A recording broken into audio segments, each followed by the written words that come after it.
अभी हम लोग जा रहे हैं उधर खेतों की। ये जो हर तरफ बदहाली दिख रही है, सड़क टूटी हुई है, नहर में पानी नहीं है, शिक्षा व्यवस्था नहीं है, स्वास्थ्य व्यवस्था नहीं है। आज हम आए हुए हबीबपुर गांव में, गोराडीह प्रखंड में। यहाँ एक भी पानी का स्रोत नहीं है। अब सोचिए, इतनी बड़ी आबादी में स्वच्छ पीने का पानी नहीं है। 125 घर है, बड़ी आबादी है, लोगों के पास मूलभूत सुविधा है, बेसिक हवा और पानी है ना। पानी तक नहीं है लोगों के पास पीने के लिए। नहर सूखी हुई है क्योंकि नहर में वो मिट्टी भर गई। मिट्टी हटाने तक का होश नहीं है सरकार को। इन सारी समस्याओं को देखते हुए बहुत अफसोस हो रहा है और ये रियलाइजेशन हो रहा है, ये एहसास हो रहा है कि यहाँ की पॉलिटिकल लीडरशिप को, यहाँ की राजनीतिक व्यवस्था को, या इसके पहले जो भी इस वक्त यहाँ पे नुमाइंदा है चुने हुए, उन्होंने अपनी जिम्मेदारी को सही से नहीं निभाया है। इतनी छोटी छोटी बातें हैं, छोटे छोटे मसले हैं, जिन मसलों का हल एक चिट्ठी लिख देने से हो जाना था, एक फोन कर देने से हो जाना था। वो मसले 5-5 साल से हल नहीं हो रहे हैं। तो ये इस इलाके का दुर्भाग्य समझता हूँ, बदकिस्मती समझता हूँ और इस बात को देख करके पीड़ित हूँ कि देश के बाकी जिलों में, बाकी राज्यों में जो सुविधाएं और लोगों को मिल रही हैं, अच्छी सड़क की सुविधा, साफ पीने के पानी की सुविधा, अच्छी स्वास्थ्य व्यवस्था, अच्छी शिक्षा व्यवस्था, अच्छी सिंचाई व्यवस्था, उन सारी सुविधाओं पे कहलगांव वासियों का भी हक है। अब संपर्क अभियान चला रहे हैं, लोगों के बीच जा रहे हैं, पूरा कहलगांव क्षेत्र का दौरा कर रहे हैं। आज गोराडीह में आए हैं, तो ये बहुल अल्पसंख्यक बहुल क्षेत्र कहलाता है जी। तो और जैसे कोई बता रहे थे कि यहाँ पीने का पानी का कुछ व्यवस्था नहीं है, तो क्या आपका चुनावी मुद्दा क्या रहेगा इस क्षेत्र के लिए? चुनावी मुद्दा लोगों की जिंदगी को बेहतर बनाना, उनके हक को दिलाना, उनके सुख दुख में खड़े रहना। जिंदगी को बेहतर बनाने के लिए स्वास्थ्य व्यवस्था है, शिक्षा व्यवस्था है, पीने का पानी है, नाली के पानी की निकासी है, खेती के लिए पानी की व्यवस्था है, खाद की व्यवस्था है, रोजगार की व्यवस्था है, उद्योग की व्यवस्था है। सूची लंबी हो जाएगी, इसलिए कट शॉर्ट करते हुए संक्षेप में ये बताना चाहता हूँ कि यहाँ के लोगों की जिंदगी को बेहतर बनाना, उनके स्वास्थ्य को अच्छा करना, रोजगार के साधन मुहैया कराना, उनके सुख दुख में साथ खड़ा होना, मेरा यही 2 पॉइंट एजेंडा है।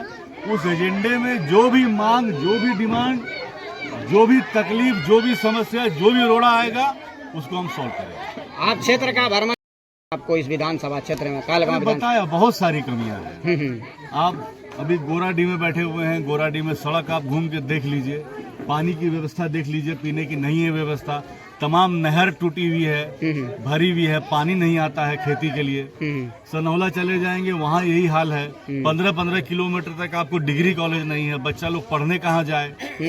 पूरे विधानसभा का भ्रमण करेंगे, 3 विधानसभा में 3 प्रखंड है। 3 प्रखंड में अफसोस होगा जान के, इतनी बड़ी आबादी में 3,60,65,000 वोटर है, सिर्फ 2 प्राथमिक स्वास्थ्य केंद्र है।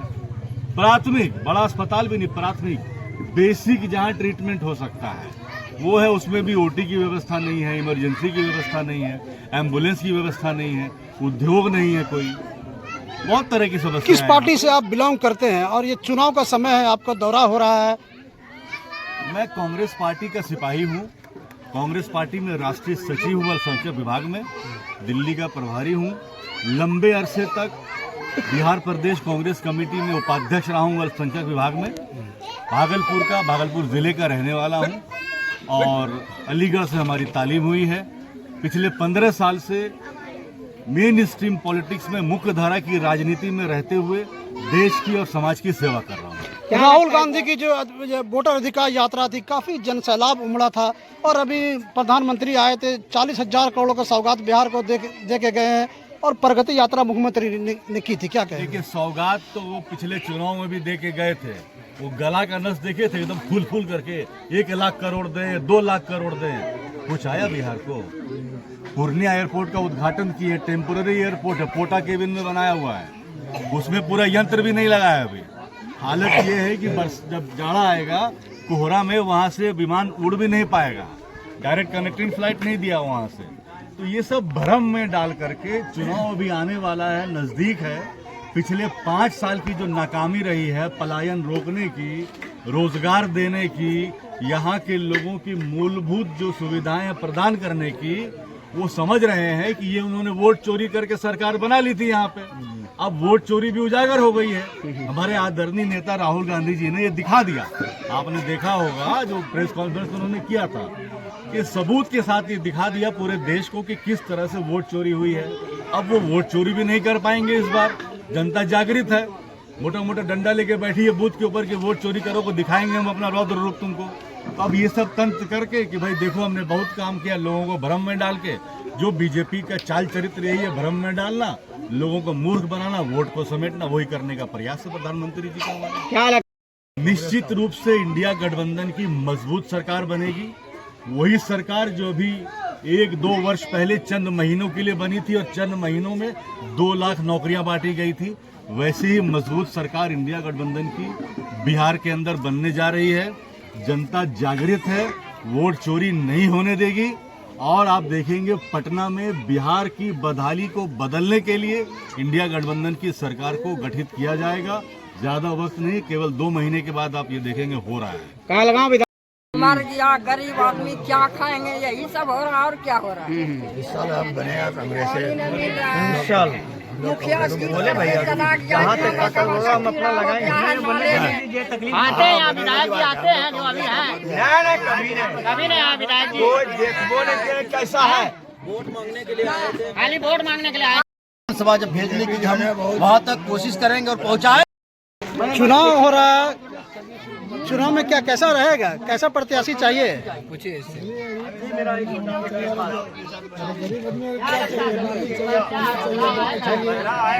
क्या दिक्कत आपके मोहल्ले में, गाँव में? पानी नहीं मिलता है। बात हुई रात को जिला आया है, मगर इनके बाद काम होगा। रिक्वेस्ट करेंगे कि भाई मुखिया जी से जो वहाँ तक बात पहुँचा करके, अभी योजना हाल में ही आया हुआ है, क्योंकि हमारे पंचायत में भी हो चुका है और हम भी वार्ड सदस्य हैं, हम इस बात को जान रहे हैं। इसलिए मैं इन लोगों की जानिब से आपसे मैं निवेदन करूंगा, दरखास्त करूंगा कि मुखिया जी थोड़ा सा अगर बात रख दें तो अगर हो जाए तो इन लोगों का समस्या हल हो जाए, एक ही 2 ही जैसा हो। और दूसरी बात ये रही कि भाई शिवली मंजूर साहब की तरफ से मैं बोल रहा हूं, ये आपके घर के ये उम्मीदवार बनने के लिए जो कोशिशें जो हो रही है, ये आपके घर के, कोई दूर के नहीं है। जो रियल बात है ये पुरैनी से है और इनके दादा भागलपुर से है और इनकी सारी जो है रिश्तेदारी, दोस्तियारी जितनी भी है, सारी की सारी जो है अपने लोगों से ज्यादा है। अभी मैं सनौला का दौरा इनके साथ बहुत सारा मैंने किया और मैं अभी भी कर रहा हूँ। अल्हम्दुलिल्लाह सनौला भी मजबूत हो रहा है और हो चुका है।